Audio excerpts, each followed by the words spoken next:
This dish is a beef empanada, so it's using puff pastry, ready rolled puff pastry.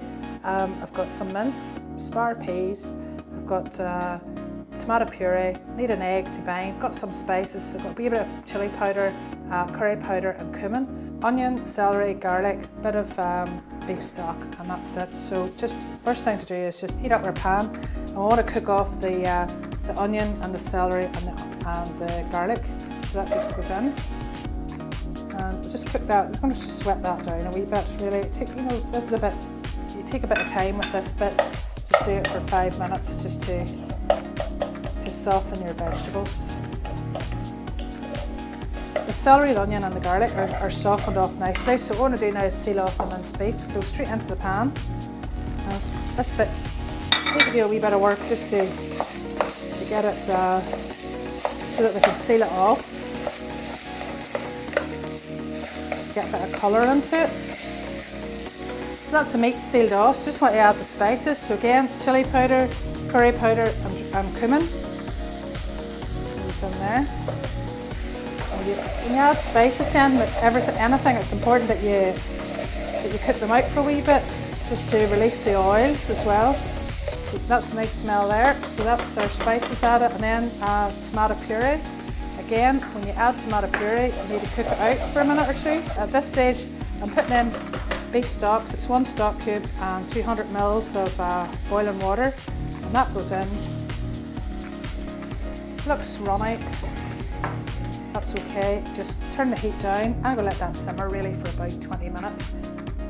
The mince mixture is cooled down completely now. It's very important that it's completely cold. If it's even warm, it'll just melt your pastry. And I've got some egg yolk here mixed up. So the puff pastry is ready rolled puff pastry. What I want to do is just roll it out a wee bit more. So just roll and pin it and do it on, it comes on a bit of greaseproof, so just roll it out in that.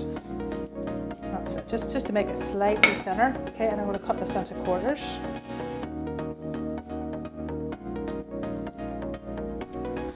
And what we'll do then is we'll just take one of these here and we'll mix this just a small amount of flour. So it's a tiny amount of flour in your bench. And then what we'll do is just brush around the edges very lightly. This is just beaten egg yolk. Okay. And the mince in the middle.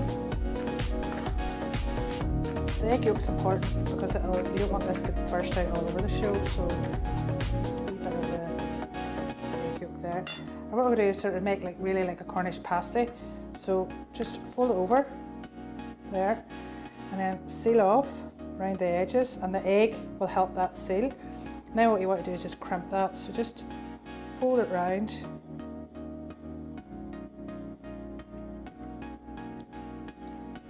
You're just twisting it really just to seal it, and then one at the end there. Okay, and that's it. And then I like to put it onto just a bit of parchment paper. You don't have to do that, you can lightly oil it, but parchment paper I always think it's sort of like an insurance policy, it'll never stick on it. And then just a drop more of the beaten egg yolk on top, which will just give it a nice glaze. And then just repeat that with the rest. It's actually a really good way of eking out a small amount of mince. You don't need a load of mince for this one.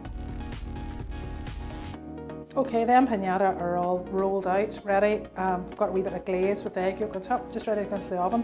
So 180 for about 15 minutes.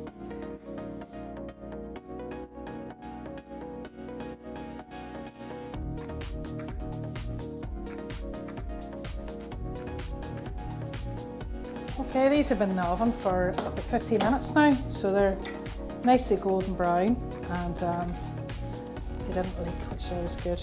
And that's them. These are the empanada with the mince, just nice, few nice spices, celery, onions, garlic.